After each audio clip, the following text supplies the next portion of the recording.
Kinutang-kutang tansah bisa lelati Niken salindri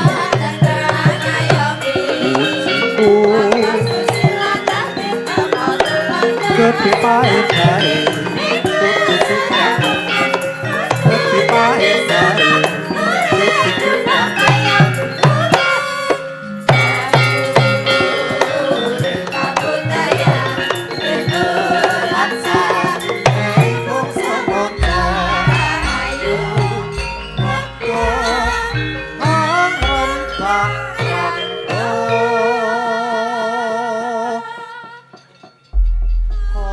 Malam Duk Cahayu.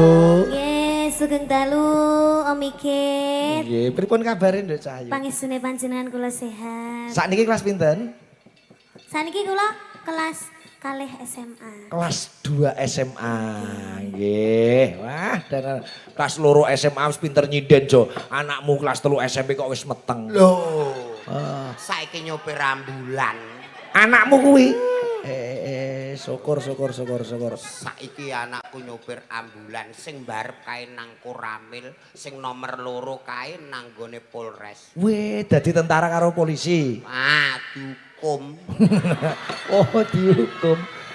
Ya kaya nduk Niken iki sing dienggo conto, isih kelas loro SMA wis pinter nyinden ngono kuwi. Wong pancen genduk iki wis bakti. Nggih. Saiki sakmene gedene wis wani mara rono-rono, wis teko luar-luar negeri. Nggih. Piye nduk kabare? Alhamdulillah baik. Lho ndek dhewe lagi ketemu. Iya, wingi ketemu ning ndi kae, Nduk? Ning Medion. Iya, di Nah, saya Medion. ketemu nang kene. Aku arang-arang dijak Pak Musigit ya golek-golek sing gelem ngejal. Ya bengi tak jak ngono. Yo dijak yo Pak Igit wong Iki rekose pren. mami yo. Ndonga, Nduk. Nggih, tadi siang saya sudah di sini. Iya, tadi siang saya belum di sini di luar kota.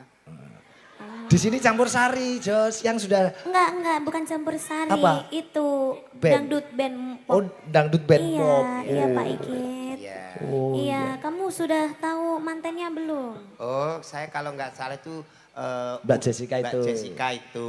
Mas Rian yang mana? Itu Mas Rian itu yang ganteng itu Uda Rian sama Uni Jessica. Oh, Iya, benar. Iya. Berarti kamu sudah eruh ya? Sudah Ruh iki basa apa? Iya, kalau kamu roh iki koyok sukmaku ilang ngono. Sudah tahu. iya mantannya itu cantik, ya Cantik. Mbak Jessica itu cantik lahir batinnya. Iya. Mas Rian juga ganteng. Semoga menjadi keluarga yang sakinah mawaddah warahmah. Amin. Semoga langgeng sampai akhir hayat hanya maut yang memisahkan. Amin. Semoga panjang umur sehat selalu. Amin. Diberi kelancaran segala urusannya. Semoga cepat diberi momongan. Iki do kesergep kajahatan iki ketara. Kulino kajatan. Wong ngamini barang sing apik kok pada Ayo kae nek sedekah bumi bareng-bareng ya ngono kuwi. bancaan ning kuburan ngono kae. Nggih. Aku bang Jan anu ya ibu-ibu Fataya ki ra iso meneng ya jan anak. Mbok gentut ya. Ketetesan Bu. Anu, mbok gentenan ngono lho maksud Iya. kuwi. Jan saking ngefene no. Iya, Jadi mm-mm. memeriahkan anu karo dirimu. Ya lah wong kene kalah rai menang Sampean- nasib kok. Sampean mambu batang enggak? Aku kok sengkring-sengkring mambu batang ngono ya. Aku yo Mambune ora enak nduk Niken. Nggih. Ketoke batange ya jejermu kuwi. dak layak aku rono wis mambu rene mambu linggih kok anteng jebule malah aku dhewe to.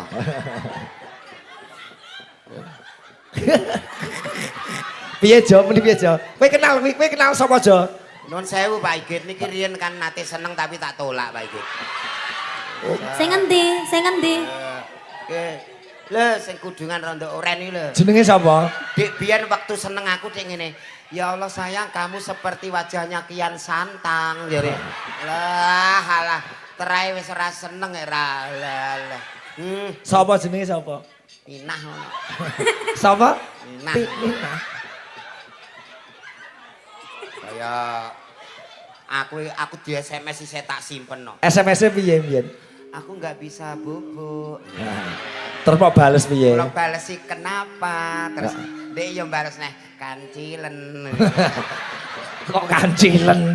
Tak kira kangen kamu, tak kira ngono jebule mung kancilen. Lah wong lanang di WA ngono di SMS ngono ya gede-geden ndasku jebule trimone. Tak kira kangen kamu kok malah kancilen. Beh, luar biasa. Gimana menurut Genduk Niken malam hari ini dengan tadi siang sama-sama meriah Mbak? Sama-sama meriah. Alhamdulillah saya suka banget di sini. Ibu Budani. Yani, Budani Budani. iki lek nyangone iki gak ukuran, terus. Nek mau ki dirasa ngeten Om Iget. Piye? Budani mangke badhe mriki malih badhe nyuwawer malih. Oh iya. Sing penting lagune niku sing hot-hot Oh, nyuwune. beliaunya juga bisa nyanyi kok. Cuma joget aja sama nyawer. Oh, Budani. gitu. Iya. nggih. Terus sekarang sudah gak bisa nyanyi. Nggak usah nyanyi. Nggak usah nyanyi. Sekarang sudah ada nyanyu. Nyanyi. Tapi kita jangan mendoakan mantannya juga, didoakan keluarga besarnya. Oh. Budani beserta bapak dan juga ibu. Mami. Ibu, Ibu bapak siapa? sama ibu dari Padang. Didoakan semoga awet, leh ngomong anak putune, Amin. sehat selalu. Amin, amin, amin. Ini tanggal 3 Februari saya juga di Padang, Ibu.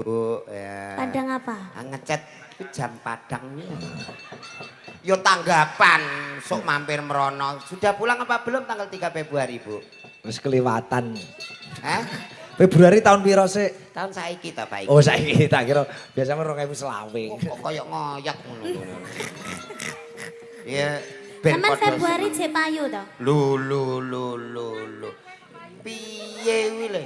Februari tanggal 16 Ramadan iku aku tanggal malam 16 iki cek tanggapan. Cah laris kuwi, Nduk. Cah kene kok. Alhamdulillah. Tanggapan dagel, Jo. Lah teh mriko nggih boro mlitur to Pak iki.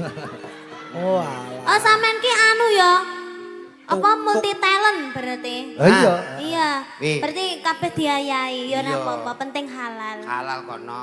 Anu aku bangga awakmu saiki wis gedhe, pinter nyanyi dadi. Terima kasih. Dadi sing kaya ngene iki tetep terus berkarya dan belajar. Amin, maaci. Iya, nembang apa, Nduk? Nah, sing nganggo bawa Nduk niki. Nggih. Kene jejer kene gen pantes. Lah. Kowe kok mak-mek kae. Pun to Pak Igit. Lah pun piye? Wong kene mak-mek sinden kok ra oleh kono ki ora entuk iri. Lah ya tetep iri aku ora tau mak-mek niken kowe mak-mek. Tapi kula malah demen ngeten iki. Lah kok iso? Biasanya orang yang seperti ini tuh tidak akan meninggalkan. Weh. Malah meninggal dhewe ya, Nduk ya. Ya iso. Iya. Omongane ketoke ku muda, nanging gurine iku lho dadi tak disiki, tidak akan meninggalkan. Ya, tegese semua pakaryan harus didatangi atau dikerjakan dengan penuh hati ya. Awakmu bawa no, aku ditolak karo Minah ora masalah. Request podang kuning ya lho. Oh iya ta. Lho jenengan mau takon impom kok wis kene lho, Pak. Jo, Sapa? Pak Pardi. Oh nganu Nduk, Pripun? pangkur juga boleh. Bebas kamu kamu malam Kamu hari. bebas.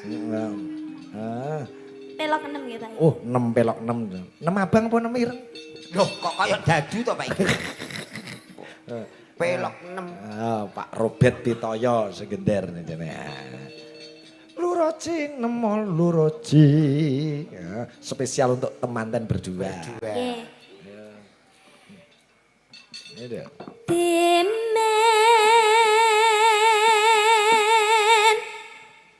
buta yang ram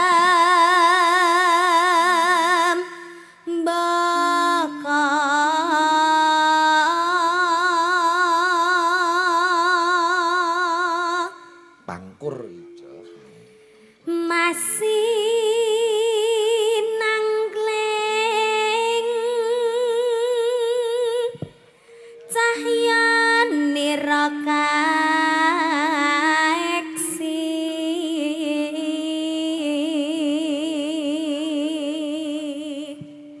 Amin, ngono. Amin. Mau nembang kok diamini. Lah donga Oh, iya. karo nembang Pak iki. Nimas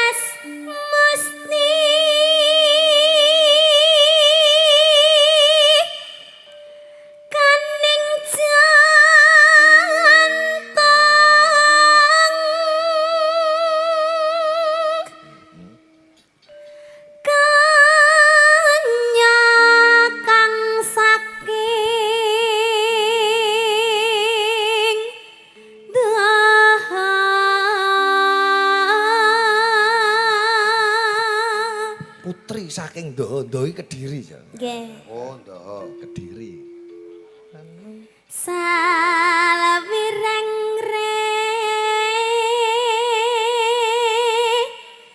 nambang beksa mos kacakup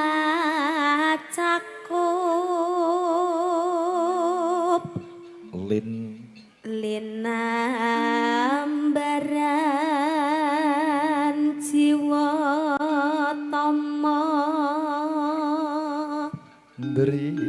Ndriya sumarah mring Gusti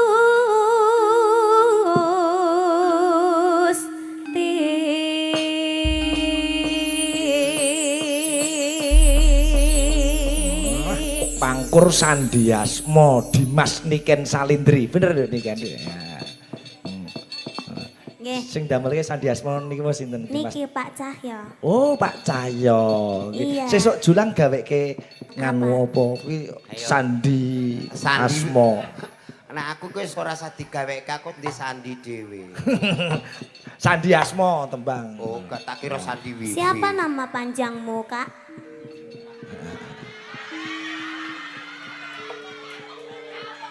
Iya kakek, makanya kak. Iya. Aja ditambahi aneh lho, kakek tok aja ditambahi aneh. Nah, nek kakekane iku wis beda. Iku dirimu anu matur nama panjang muka kene terus do ngidu. Ngopo odong itu? Ya ora ikhlas apa Igit? Siapa Kaya nama iku panjangmu? nek ayu-ayu dhewe. Sama Tina. Ya apa kok sensimen ki? Kan iku mbiyen tau seneng aku tak tolak dadi Oh kok pede. tapi aku barang aku ambek dirimu terus ketoke atine lara. Terus anu tulung keamanan iki kon do miring. Aja wong penonton kowe nek karo mantanmu kok tegeli ra karuan. Aku ki Rajapati pokoknya. Anu nok Eling apa ora ngono iki ditakoni lho. yo kenal kono yo nek prainan dodol ning ponan kok Pak itu. Ya apa. Lho iki jane grup apa e? Kok membuat aku bingung. Oh. Keren aku. Lagune apa Nduk nih kan? Impenku nggih Pak Igit. Impenku. Oh iya. Nah, halus-halus sik, Nduk. Nah, yuk.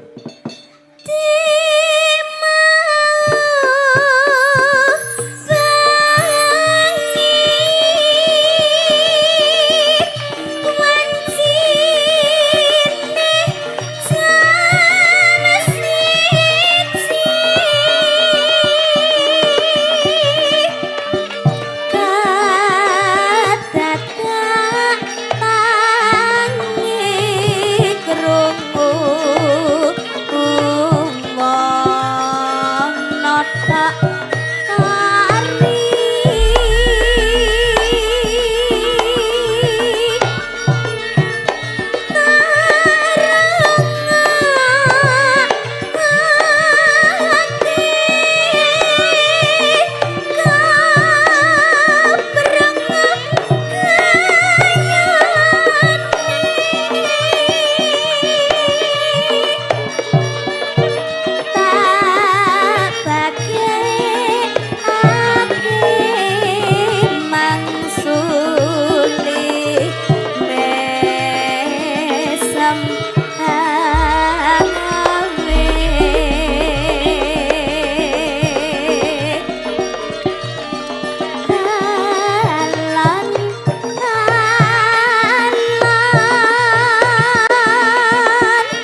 Nyidam sari dangdutke.